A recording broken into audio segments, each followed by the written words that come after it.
به نام آن خدای مهربان، کنم آغاز این درس و پیام.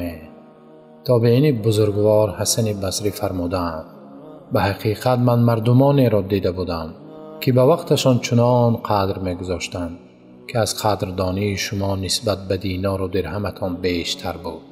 این امام بزرگوار اینجا از صحابگان نقل دارند که وقت را از مال و گنج دیده ارزشمندتر می‌دانستند.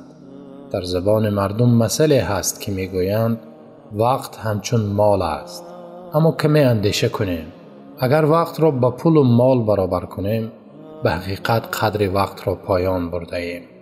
وقت پول و مال نیست، بلکه وقت خود حیات است.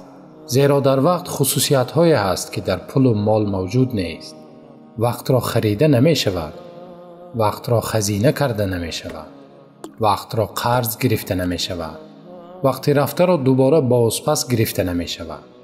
اینچنین وقت را هدیه کرده نمی شود. برخلاف پول و مال و سیم و گنج که نبوده اش را پیدا می کنیم و رفته اش را باز می گردانیم.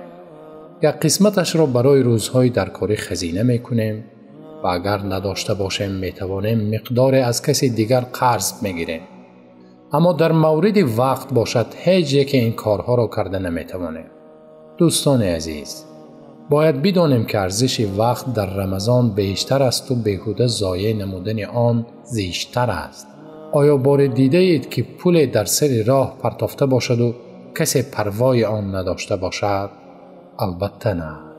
اما در خانه ها، در کوچه ها، در صحیفه های شبکه اینترنتی وقت های زیادی بیهوده صرف شده را می توان دید. اگر تلفنمان روزی پول زیادتر از مقدار مقرری خرج کند، در حال خواطر می شویم و به جای لازمی مراجعت می کنیم که چرا چنین شده است.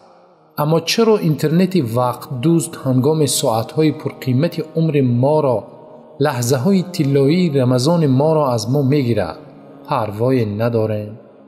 شایسته است که ما در این ماهی که هر لحظه‌اش گنج رحمت است، وقت خود را خوب و عاقلانه اداره کنیم.